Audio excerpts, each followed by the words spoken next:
To illustrate why it is so important to work with advisors and consultants who do understand all of the regulatory compliance and the taxation, what is the craziest or most extreme case you've ever seen from an improperly operated or registered telecommunications company? Well, I've seen several clients who were presented an opportunity to retire very wealthy, or at least have a nice amount of cash in their bank account from exiting the business by selling, a merger to a bigger company. I've seen a number of them fall apart, where the financial advisors saw revenue. A company in this marketplace looked like it had great margins. They negotiate a price to acquire the assets or control over the company. And then, as always happens, the buyer or a bank or PE, VC, go through the due diligence process. They want to know, okay, we know what the value of the assets are, and we put a price point on it. But the value of an asset is only as good as what the liabilities look like. Well, to know what the liabilities are, they hire lawyers like us, and we go in there.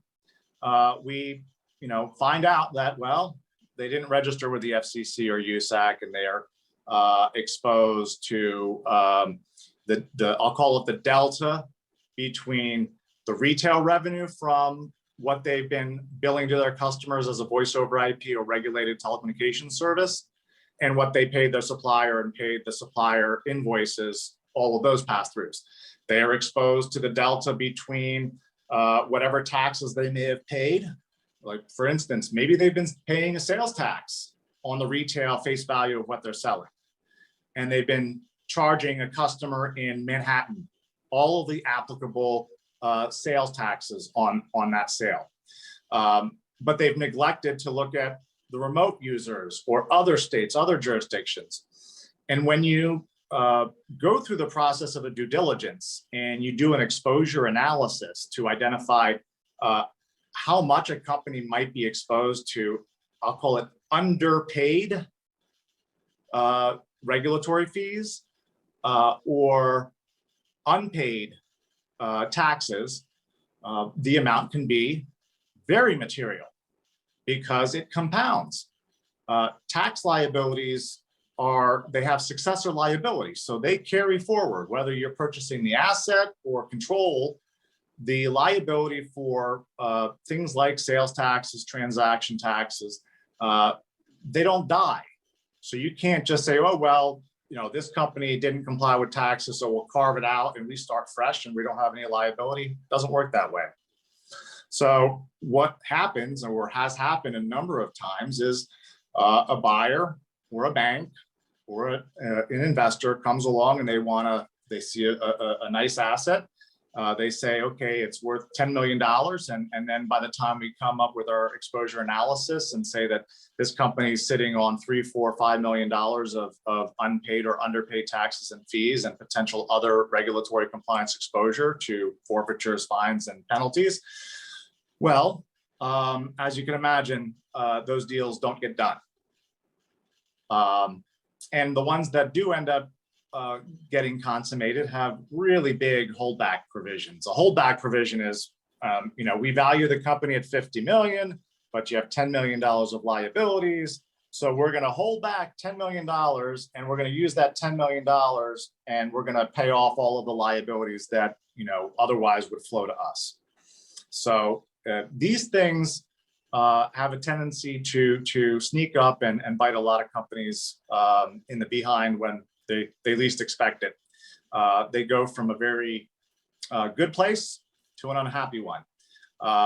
Again, our firm, when we work with clients, we always do our best to try to minimize and mitigate the exposure, but there's only so much you can do when it comes to minimizing how much you're exposed to 3, 4, 5 years of taxes and fees. That's very true, and thank you. That's very good considerations to think about when looking at starting up a VoIP company or even looking to purchase or sell one. Is there any potential downside if one of those companies is hit with one of those large fines, or does go to sell, or one of the governing bodies does look at them, where the clients of those VoIP companies might be affected? Potentially. I'll just use sales tax as an example. So I think people might be familiar with the expression sales and use tax, SUT. So for every sales tax, there's an equal use tax. And under the regulations, the service provider, the retailer, has a legal duty to bill, collect, and remit sales taxes. But it's really the citizen or the consumer or the end user that has the obligation to pay the tax. So the tax doesn't apply to the service provider. The tax applies to the consumer. It's a consumption-based tax.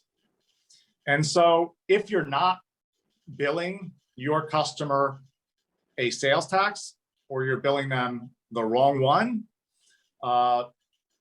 your customer is exposed to the delta, or could be 100% of the use tax liability, or the delta between the right and the wrong one that was being charged by the retailer. So that tends to be a bigger issue when you're serving larger businesses or more sophisticated businesses, which tend to get audited more frequently. So when a company, a business gets audited for compliance, that's when those issues pop up.